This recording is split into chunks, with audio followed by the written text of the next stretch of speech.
Jimmy Dore is upset because after crapping all over DSA and Justice Democrats, he's explaining to everybody that they've got to come to him because of his media platform. Kingmaker. He's a kingmaker.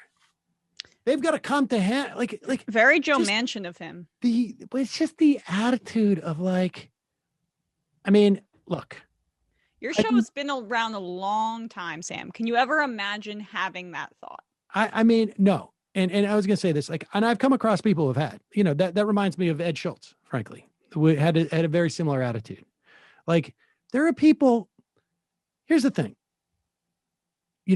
and I do this because, well, this is how I make my living. Right. And so this is not, this is not what I do is not an altruistic, this is not altruism. Okay. It is, I am fortunate. This is what I want to do. It's also the way I make my living, but I do feel, so I want to make it absolutely clear. This is not an altruistic thing, but I do feel like my job, the reason why I'm doing this, as opposed to like still doing sitcoms, the reason why is, and contrary to I may have been a failed stand-up, although I wasn't really, I didn't really quite enjoy it, but I certainly had the ability to continue on with my career in show business. This is a lot more meaningful to do. The like part of my feeling of responsibility is to promote the writers, the ideas, the organizations with whom I agree with politically. Period. End of story. Like that is part and parcel of the project. Is what, like on Air America, like Janine and I would talk about, like, we want to do what we can to make this person's book a bestseller. I want people to know this writer. I want this organization to succeed.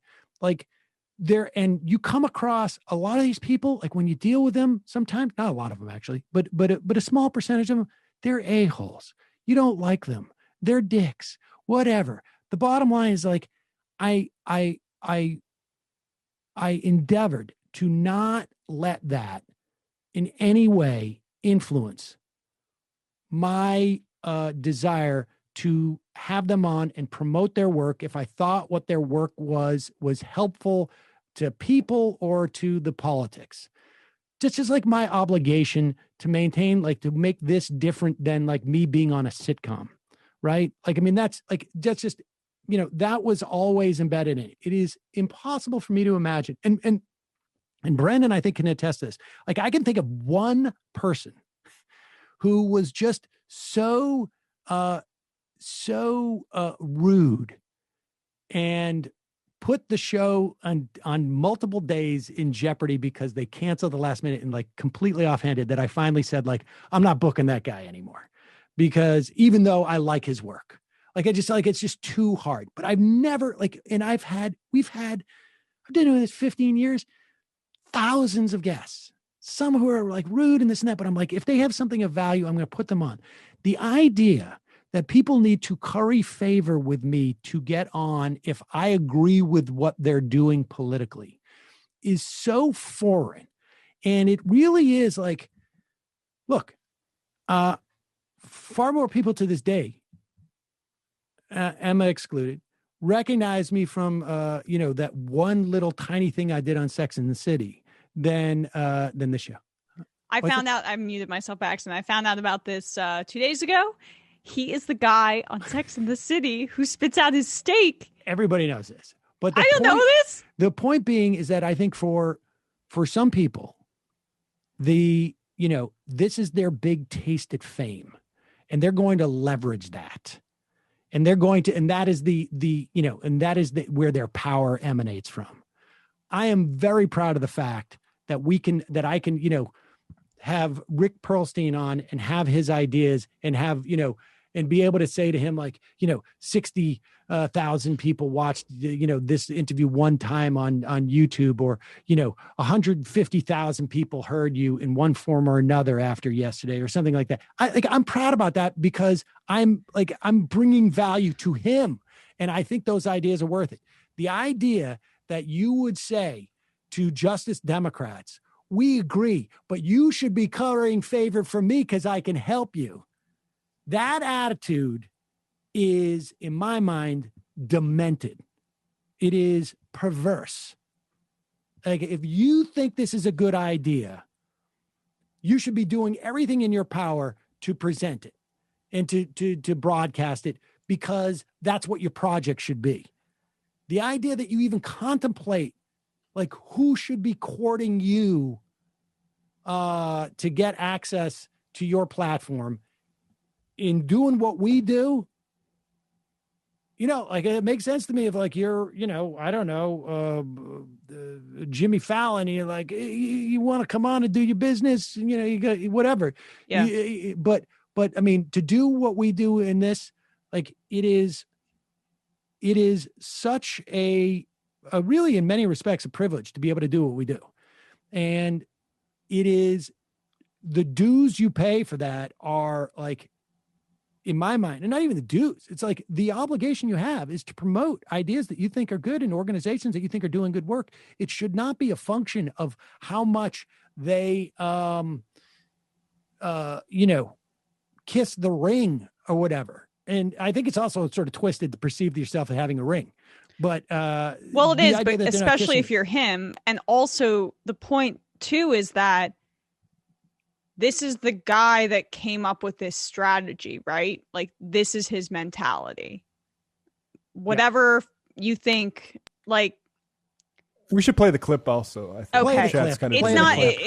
It's relevant to think about where the strategy originated from, because it's so embedded in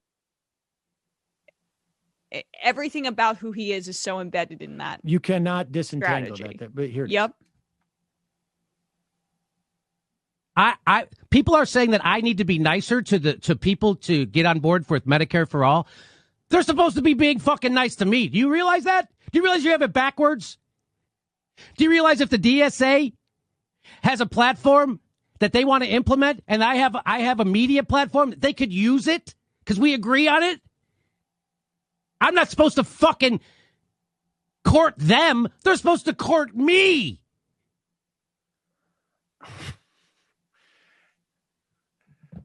I jump on board their idea and they come and attack me. Okay. I jump on board the Justice Democrats idea and they come and attack me. That's what they're fucking doing. All right. I mean, there you go. I'm sorry. It's just like full on demented. Putting yourself at the center of what you're pretending to be a policy idea is a policy idea. This is the principled person who wants to get you healthcare, right? And it also occurs to me when I see that mentality, and it had never occurred to me before, that he has that sort of, like, there is some resent that TYT built his platform. Like, it never really occurred to me before. But if you go to youtube.com/TYT comedy, for instance, that was the original name of his channel. Right. And, like, that show, Paid for by Jeffrey Katzenberg, motherfucker. At one point, over several years, we were part of the, I don't know what the term is with YouTube, like the TYT network, right? No, that's not. That's just sort of like the marketing. Okay. But there's a term with YouTube where you are under the umbrella financially of a thing. They don't pay you. They take a cut of what you generate, ostensibly because they're going to help with your SEO. I think Kyle still has that relationship. Pac-Man at one point had that relationship with TYT. It was because they had the expertise on YouTube optimization early on in this whole thing. And, for a long time, it was clear, like, we don't need, they're not doing anything for us anymore. But it was also a way of, like, hey, can you, we got demonetized on this. Can you have somebody talk about that? That was what the relationship was. But the TYT comedy was literally part of their network. Like, we never showed up on their homepage. We never showed up in their columns or anything like that. It was just like, it was really I was their client, and they're providing services for us. And one of those services was just like, the distant TYT network, but his show was literally part of shot in the studio and with TYT production wise. Of course, it was all done lovely too, by the way, right. Just lovely. But I don't even want to get into that thing. I just want to talk about like the idea that his platform, that these groups should come to him and offer fealty so that they can have access to his platform. And he perceives it that way is an insight that I'd never really had about this guy, and why he might resent the fact that so much of his channel, not just from a production standpoint. Yeah, maybe he's a dick with people. I don't even judge people so much that way, at least in terms of their public persona. I wouldn't want to work for him, but whatever. But that could be part of what drives his content, is this resent that he knows that half of his subscriptions, at least, came from directly, basically were handed to him by, Jank and their operation over there. And Jank because he was so Jank closely. made him. Jank made you, dude. And now you're pretending like you're the kingmaker for AOC. Yeah, it was pretty funny. Yeah. But, no. You'll never, ever be anywhere close. But I didn't even want to get into that, but that is whatever. There's good people in this industry and there are not good people in this industry. And the origin of whatever this force the vote thing is, it's a bad idea, as we've talked about strategically overall. And also the narcissism of him is embedded in the idea. So I'm not even talking about that. I don't need to talk about that.